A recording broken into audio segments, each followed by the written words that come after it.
আপনার কথা শুনে খুব ভালো লাগলো। আপনি একটু বলুন আপনার কথা। 80 বছর বয়স, আমি নীলরতন সরকার মেডিকেল কলেজের 1962 ব্যাচ। আমাদেরকে প্রিয়রঞ্জন দাসুজির সাথে লড়াই করে আমাদের এসএফ ইউনিয়ন করতে হয়েছিল।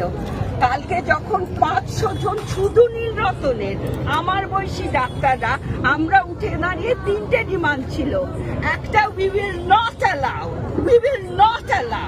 দিস টু বি মানে এরকম ভাবে ডিসপ্লেস। আমরা internationally we have asked for support and we got it. আজকে বিবিসি নিউজে দেখো জানানো হচ্ছে, যদি দরকার হয় এরা না পারলেও আমরা জানিয়ে দেব যে আমরা পশ্চিমবঙ্গে আজকে আমরা কি ধরনের অত্যাচার আমাদের সহ্য করতে হচ্ছে। এবং এদের পেছনে যারা আছে তারা শুধু একটা মাতাল গরিব মানুষ নয়। He's a stooge. আর কি আসপদ্দা যে ধনঞ্জয়ের নাম নিয়ে কথা